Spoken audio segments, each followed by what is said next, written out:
everybody. I am your host, Dr. Samiya Hashmi, and this is OneMD Health, where science meets soul. So, today I really want to talk about how the soul is very important in overall wellness, mental health, physical health, you name it. So, I really want to discuss something called nervous system regulation. It is one of the most important foundations, I believe, in functional medicine, longevity medicine, overall regenerative medicine. Because if your nervous system is not in sync and it's not balanced, no matter what supplements you throw at your body, whatever workouts you do, if you are not regulated mentally, nothing is going to land. And I really wholeheartedly believe that. So let's talk about nervous system regulation. So what do I mean by that? Well, first off, let me start off saying this.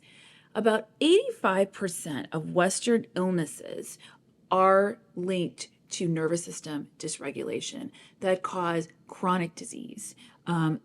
Basically, when your nervous system is not regulated, when you are in constant fight or flight, or you have high cortisol, constant high cortisol, basically you never return to baseline, which is calmness. So research connecting unresolved stress is linked to autoimmune disease, cancer, cardiovascular disease, and metabolic disorders that are growing quickly, and basically reframe trauma as a major and under-addressed public health issue. So here's what the research shows. Basically, it shows cortisol is designed to be released in short bursts. You are not meant to have high cortisol for a very long time. So let's back up. What is cortisol exactly? Well, it's a steroid hormone that is secreted by your adrenal gland. Your adrenal gland has two parts, the adrenal medulla and the adrenal cortex. The adrenal cortex secretes cortisol in times of stress. The adrenal medulla secretes epinephrine, norepinephrine as well in times of stress and sympathetic stress. So basically, this is your sympathetic nervous system. This is the part of your nervous system that allows you to basically respond to stress and react to stress. Therefore, certain stresses of every day. When you wake up in the morning, you need to have a decent, high, bell-shaped cortisol curve to be able to wake up in the morning. So we need that stress to be able to wake up and to be able to go about our day. Now, a lot of my patients that are cortisol dysregulated, or basically what I like to say, cortisol depleted, they don't get that nice bell-shaped curve. It's at that point where it is absolutely very low, and they wake up groggy, getting out of bed, barely being able to make it to work. Sound familiar? Well, that's why you should always get your cortisol curve tested, and that's what we do in functional medicine. Now, a lot of you are probably asking, but we thought cortisol is bad. You should not have high cortisol. That means you're definitely in high stress mode. Very true. Yes, that's true. However, you don't want it to be too high, and you definitely do not want it to be too low. So when I see my patients with a very high curve, yes, they are highly stressed, and that is not good for your body because eventually it leads to cortisol dysregulation, and eventually you burn your adrenals out so much to the point where you have a very low curve, where you cannot tolerate stress at all, where you start to really feel at that point hopeless, depressed, exhausted, tired, completely worn out. You feel like you can't go about your day. You feel like you want to lay in bed all day. That's when you get to that dangerous point where you really have nothing else left to give. And that's what we really want to avoid. And that's why nervous system regulation in functional medicine, to me, is basically the baseline. It's the foundation. So that is actually how I came up with this name of my podcast, OneMD Health, because we are all one and the soul is one, and therefore your nervous system is one, and it links everything. Your body is a whole to be able to be healed, not just parts and pieces, not just your cardiovascular system, not just your reproductive system, not just your GI system. Your nervous system basically regulates all of that, starting from top to bottom. So let's get back to cortisol dysregulation. So basically, in nature, animals, humans, we're all animals, but in cortisol is really designed to basically find out about fear. Okay, it's designed to address fear. It's supposed to be in bursts, meaning if an animal feels like they are in danger, that's when cortisol is increased. When we feel as humans we're stressed about a project or there's some things we need to get done, our cortisol gets triggered by the adrenal gland, okay? And we're supposed to be finishing that project. But there also comes a time after you develop that fight or flight response, you actually have to find a way to bring down that cortisol level down. The problem happens is that when we never, ever give our bodies a chance to regulate that response, we are in a constant state of fight or flight, constant in a sympathetic state. And over time, a lot of times over years, our body gets into a sympathetic chronic state, and we never allow our bodies to be in what I call a parasympathetic state. So what is the parasympathetic part of the nervous system? Well, the parasympathetic nervous system is actually the most important part of the nervous system when it comes to healing. It promotes the immune system to be strong. It promotes proper rest. It basically promotes proper healing. It allows the body to heal. Sleep is part of the parasympathetic nervous system. Overall, just straight of calmness is part of the parasympathetic nervous system. What I have found in my patients at where I see in the clinic in the city is that they never allow their bodies to come in the parasympathetic nervous system state. They're constantly in fight or flight. They're constantly in the sympathetic state. You finish one project, you go on to another. You do another project, go on to another. Have you really allowed yourself to rest?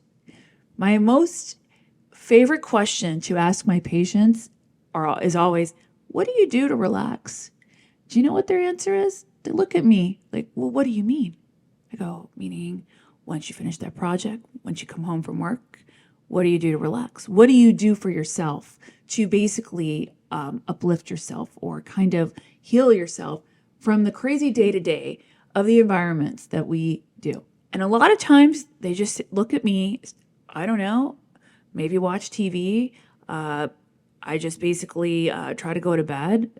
Well, what about things like deep breathing? What about things like meditation? What about things like doing a yoga class on the weekend? And sometimes they know what I'm talking about, but sometimes they don't. And they're like, well, what is that? Why do I have to do that? Like about deep breathing? So these concepts, these mechanisms are so important for nervous system regulation because it allows our body to heal. So let me back up a little bit. The job is simple. Basically, mobilize energy, fuel the fight or flight when we need it, get us to safety if we need it, but then when the danger stops, allow us to basically rest and decompress. Unfortunately, when we don't allow our nervous system to stop the fight or flight, then the cortisol, unfortunately, that never stops either.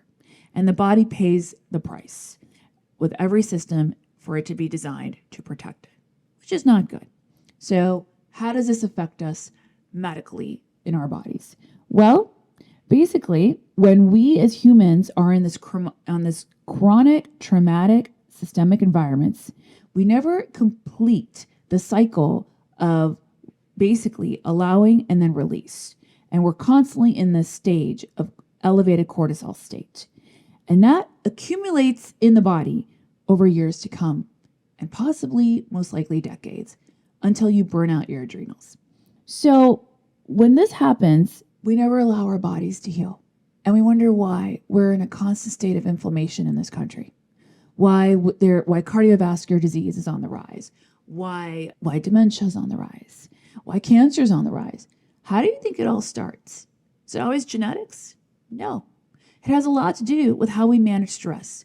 We are finding in more peer research that stress is the common factor that promotes all these chronic diseases. And like I said before, 85% of chronic disease is related to stress and unresolved trauma that we do not think about. Let that sink in. 85%. So what are we missing here? So do we just give pharmaceutical medications for cardiovascular disease? Do we just push supplements? Do we just push medications, psych medications, SSRIs for depression? Are we really talking to our patients about nervous system regulation? Unfortunately, a lot of the times that my patients come and see me, that is the first time they ever even hear of this concept. And I want to get a little personal here. It's not their fault. So I'm a medical doctor, as you know, and, I am a hospitalist, and I work at the hospital in the medical floors 7 days on, and then 7 days off. I'm in the clinic in functional medicine. So as a medical doctor, I was taught in medical school how to learn about systems. I was learned, this is the cardiovascular system. These are the medications we treat. This is the nervous system. These are the medications, how we treat Parkinson's, how we treat major depression, how we treat schizophrenia, and so forth. You get the deal. You get the idea.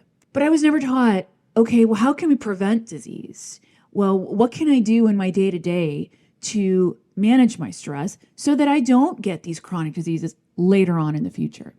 Cardiovascular disease and type 2 diabetes is very prevalent in my family. My mother has it, my father has it, and also I'm from South Asian descent, so we have naturally very tiny coronaries. I did not want to go and unfortunately just allow my body to basically not heal. So what I did is I started to look into lifestyle, and nutrition became a very important part of my life. Now, I'm not overtly obsessive with it, but it is important. About 75% I try to eat well, whatever that means. Now, but the main thing with nervous system regulation, I realized there was a missing component. So I started practicing yoga about 5-6 years ago.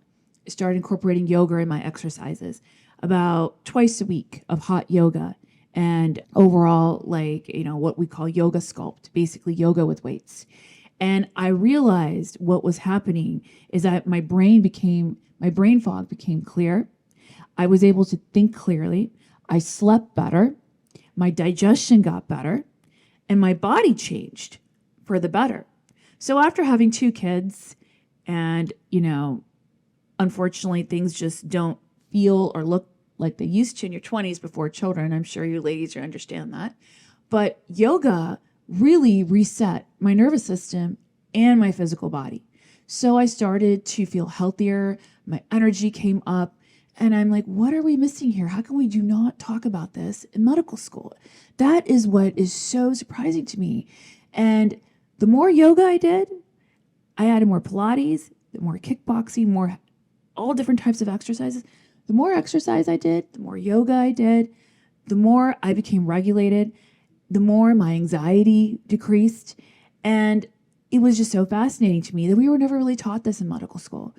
And we're never really taught this actually in life. Who really teaches us that yoga is great for overall mental health? Unfortunately, I found out through my own lifestyle. And now a lot of times I prescribe yoga to my patients. And that's actually where that concept of OneMDHealth came in, because yoga talks a lot about the self. It talks a lot about oneness, coming to your body as one, having a relationship with your body, understanding your body, and knowing when it feels it's in danger. And I'm not just talking about danger where, okay, when you're at night in the parking lot and you can't find your keys and you're scared you're going to get robbed. Not that kind of danger. The kind of danger when you feel like you're in a toxic environment, when you feel like you're around people that don't respect you, don't care about how you feel, and when you're around in a situation that is not aligned. How are we taught that? Nobody really teaches us that. But what's so fascinating is that the more and more you allow yourself in toxic environments that don't allow you to feel aligned, that is actually changing your biology in your body. That is actually increasing your risk of type 2 diabetes, cardiovascular disease, and even cancer, believe it or not, and Alzheimer's, which we are finding now. So the cure, the treatment, the hype of, okay, this medicine cures this medicine cures that. Even in functional medicine, okay, this supplement's going to help with brain health, or, let's heal your gut, which I'm very, very very passionate about, because the gut is the second brain, which I'm sure you've all heard of. Why is it the second brain? Because the gut communicates with the brain through the vagus nerve. And therefore, if you have gut issues and you have an inflamed gut, that's going to travel to the vagus nerve, to your brain. And what is it going to manifest? It's going to manifest anxiety. It's going to manifest ADHD. It's going to manifest possibly even dementia down the line. But it all starts with nervous system regulation. What got your gut to be inflamed in the first place? What environment are you around that allows you to not feel safe, that allows your cortisol to spike, that allows you to be in the state of constant sympathetic fight or flight? Is it your job? Is it family members? Is it friendships? Is it your relationship? So it's really about understanding how you feel around others and understanding that that plays a big role in your mental and biological health. Being away from toxic people, toxic environments, toxic jobs, toxic food. It's not just cute. It's not just a trend. It's not just, oh my God, this is like an IG thing we all need to do. No, it is actually biology, and it's actually going to decrease your risk of chronic disease, believe it or not. So let's get back to the biology. So what medical diseases are associated with nervous system dysregulation? So what chronic diseases are associated with elevated cortisol dysregulation? Well, autoimmune diseases, fibromyalgia, rheumatoid arthritis, lupus, just to name a few. Sjogren's, just to name a few. And 70% of these diseases belong to women. Surprised? No, because we as women, we take everything in. That's how we're taught. We're taught to take every toxicity in, deal with it, just keep pushing through, be the good girl, be the people pleaser, do whatever you need to do just to get through things. That's how we're taught in childhood. That's how our mothers were taught. This is not to cause blame on anyone, but it just goes to show you when you hold all that stress in, it changes your biology. And no wonder we see this playing in midlife in women. And I cannot tell you how many times I have diagnosed women with chronic autoimmune disease when they see me as their doctor in their early 40s, and they're just completely shocked. And then I dig a little deeper and I find out they dealt with a lot of trauma while they were growing up. They dealt with a lot of sadness. They weren't allowed to express who they were. They were told to just push through. They were told to make sure that everybody else felt comfortable around them while they felt dysregulated. And then they come in with an inflamed gut, and then they come in with chronic anxiety, hormone dysregulation, you name it. And then they're diagnosed with those autoimmune diseases, and they wonder, nobody ever diagnosed with me with that before. But here's the thing with autoimmune disease, you can't always diagnose it on labs. Well, maybe if you look for the antibodies, of course. But how does it always manifest? It manifests later in midlife because it starts in childhood. And you get to the point where your cortisol is so dysregulated until you realize something is not right with your body. Let's just say you're in perimenopause. Hormones are off. Something just feels off, okay? Periods are irregular. Libido stops. Hair is falling out. Energies decline. Brain fog is through the roof. Anxiety, forget about it. Sleep, what are you talking about? So, that's what gets you aware of this. And you just know something isn't right. But a lot of women manifest other ways. Joint pain, achiness, shoulder pain, frozen shoulder, lack of sleep. Overall, just this feeling of malaise, of just constantly being sick all the time. You wonder where that comes from. It comes from cortisol dysregulation from the beginning, before gut health and before anything else.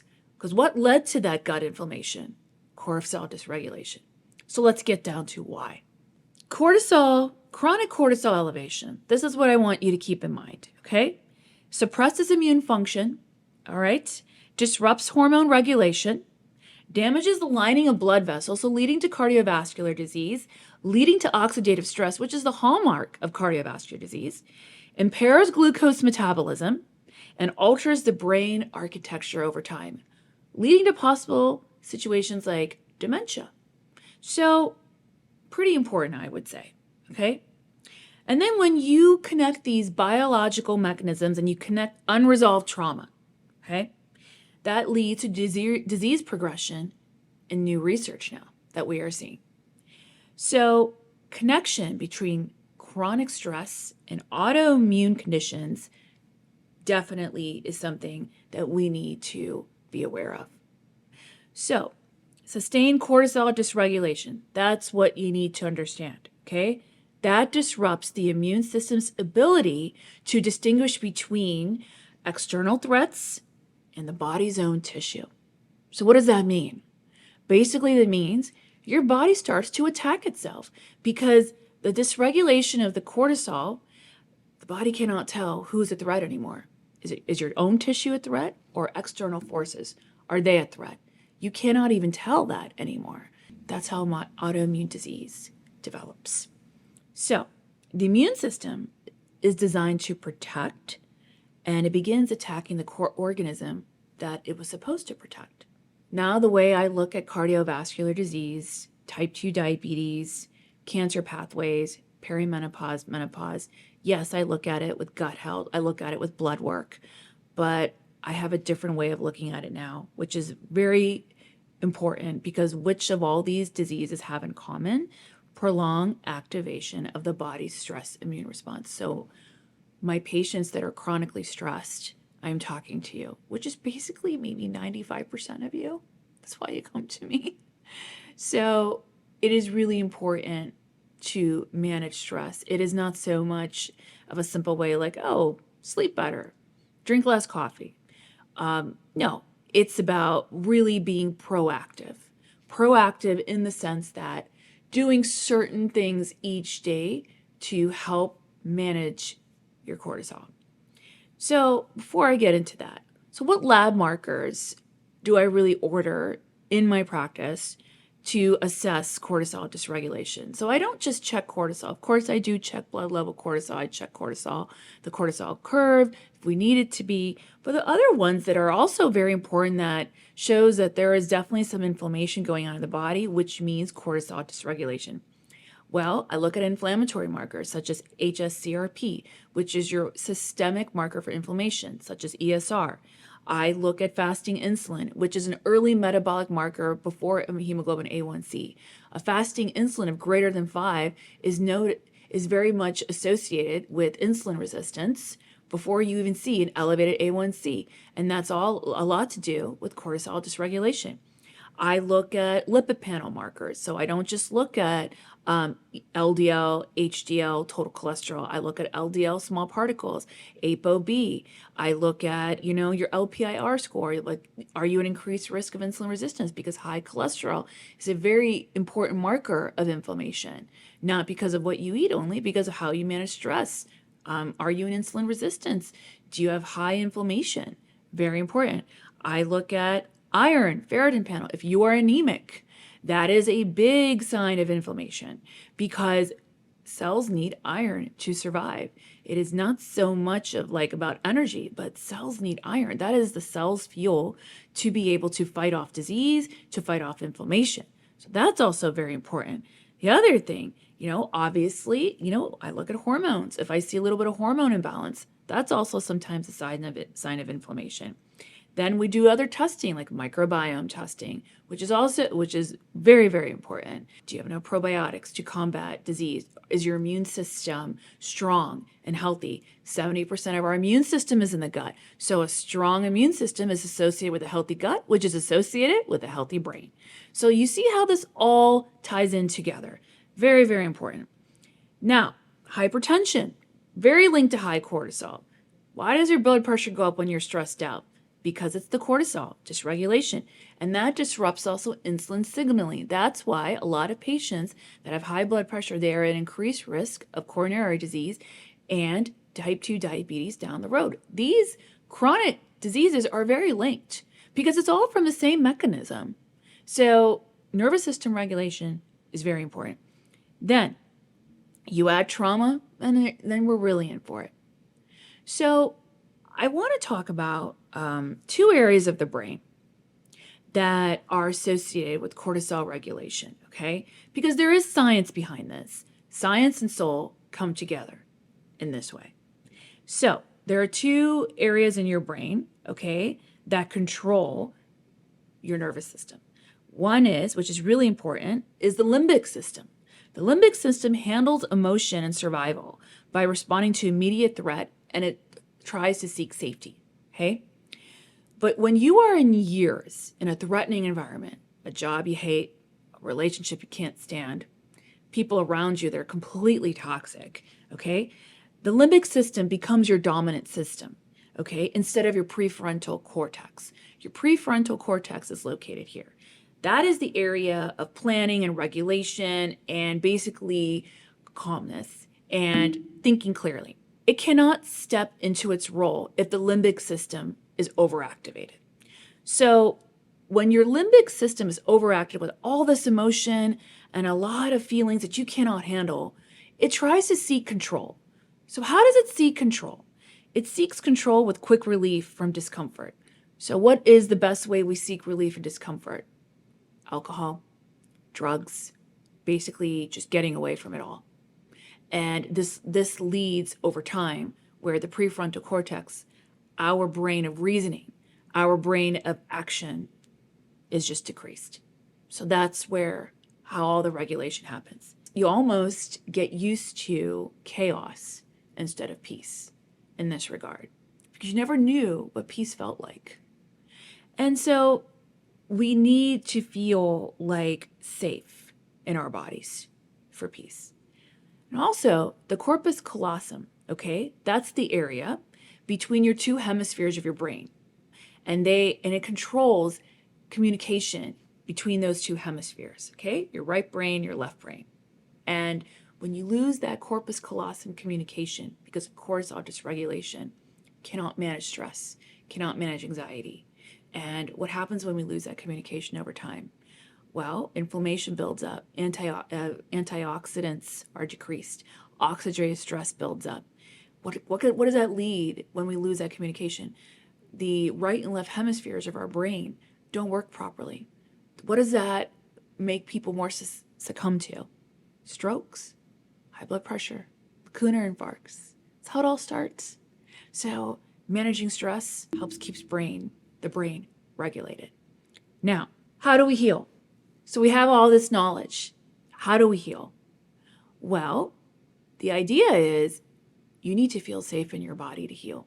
One thing from this podcast episode I want you to take away from today is you cannot heal if your body's in a sympathetic state chronically. You can only heal when your body is in a parasympathetic state. The idea is balance. You need the sympathetic state to move, to do action, to be able to handle stress when you're there. But you need that parasympathetic state. That is just as important. So relaxation is part of healing. We have to stop shaming patients if they want to relax, if they need to relax. We have to stop shaming people in our life if they need a night or two just to be by themselves or just to relax, because they need to refill their cup so they can keep pouring more into others. I feel in this society, we have so many expectations to be able to handle all these deadlines, make this work, make that work, but we're really running on empty.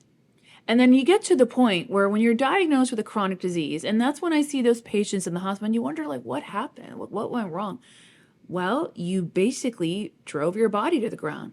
I will tell you this, my father's a surgeon, and he had no concept of what it was to relax.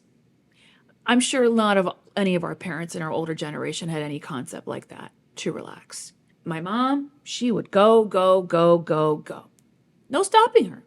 Now she's got high blood pressure, she's got type 2 diabetes, she's got osteoarthritis, and she cannot relax. Mentally, she's not able to just turn her brain off, and it's hurting her, and it's causing her more issues mentally. So growing up in that kind of environment, I'm like, that is not going to be me.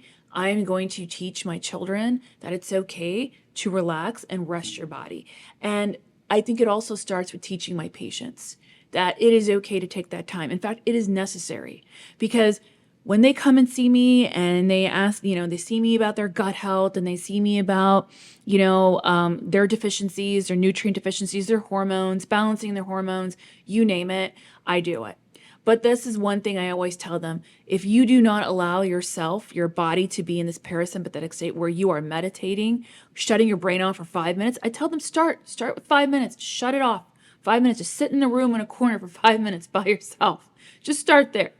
And then you just progress to it, okay? Or if they're not doing some type of calming exercises like yoga or Pilates, or even walking 10, 15 minutes after meals, between meals, just doing something to regulate their brain. Nothing's going to stick. No supplement's going to stick. No hormone replacement therapy is going to stick. No gut health protocol is going to stick if you don't do the basic. You need to allow your body to heal, and you almost need to tell your body this is the way that it is okay to heal. It's like giving your body permission, giving yourself permission to heal. And that you only do in a parasympathetic state. And that is one thing I always drive home to them, because lots of times when I first started practicing functional medicine, I never had this concept. And they would come back to me like, Doc, I don't feel anything is working. My hormones are still off. I haven't lost the weight. Like, my gut still feels like shit. Well, what are you doing to relax? What are you doing to shut your brain off? Are you getting 8 hours of sleep each night? Are you giving yourself some time off to regulate your nervous system? And when I started asking those questions, there was a huge gap I was missing. And when I started asking those questions to them more, and we started incorporating more exercises like somatic exercises, vagus nerve stimulation, prioritizing sleep, prioritizing other ways of relaxation, that's when their body shifted. That's when things started to change.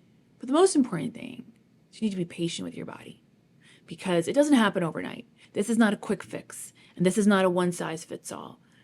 It's really about understanding how unique your body is and how your body manages stress. It's about unlearning behaviors and learning new behaviors.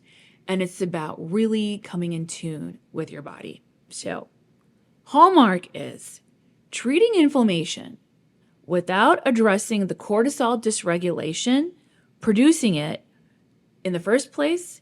Basically, that is not sufficient. We need to do more. And that begins with the nervous system. Listening to your body, because you have to look at it as one. I'm Dr. Samiya Hashmi. Thank you for joining me.